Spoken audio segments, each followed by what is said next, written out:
الحمدللہ والصلاة والسلام علی رسول اللہ اما بعد باب من احب تعجیل الصدقۃ من یومها، جو صدقے کو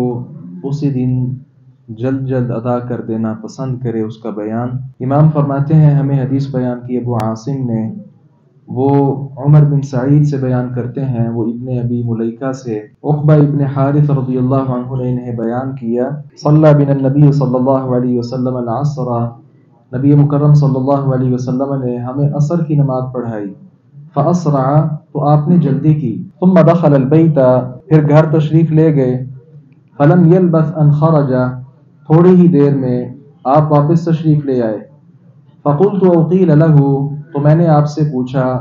یا کسی اور نے آپ سے پوچھا تھا، تو آپ صلی اللہ علیہ وسلم نے فرمایا، کنت خلفت فی البیت تبرا من الصدقہ، میں گھر میں صدقے کی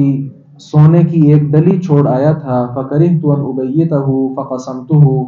تو میں نے یہ ناپسند کیا کہ اسے رات آنے تک رہنے دوں، فقسمتہ، تو میں نے اس کو تقسیم کر دیا۔ امام رحمہ اللہ نے باب قائم کیا ہے کہ جو آدمی صدقے کو اسی دن دینا پسند کرے، اس کا بیان۔ اس حدیث مبارکہ سے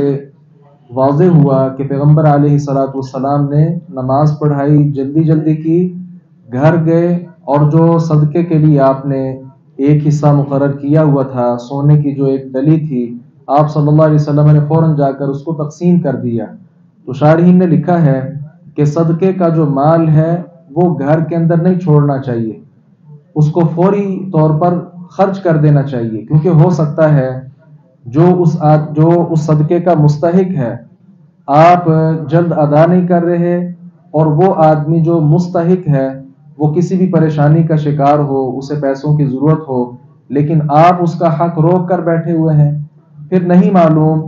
آپ نے اس کے بارے لکھا بھی ہے کہ نہیں لکھا کہ یہ صدقے کی چیز ہے، اور زندگی موت کا کس کو پتہ ہے، کب آدمی فوت ہو جائے اور بعد میں وہ صدقے والی چیز اس کے وراثت کے طور پر تقسیم ہوتی رہے۔ بہرحال کئی قسم کے خدشات ہیں، اس لیے شرعی طریقہ یہی ہے، جو صدقے کی چیز ہے فوری طور پر اس کو ادا کر دینا چاہیے، پھر وہ صدقہ خواہ فرضی صدقہ ہو یا نفلی صدقہ ہو۔ اللہ تعالیٰ سے دعا ہے باری تعالیٰ حق بات کو سمجھنے، اس پر عمل پیرا ہونے کی توفیق عطا فرمائے۔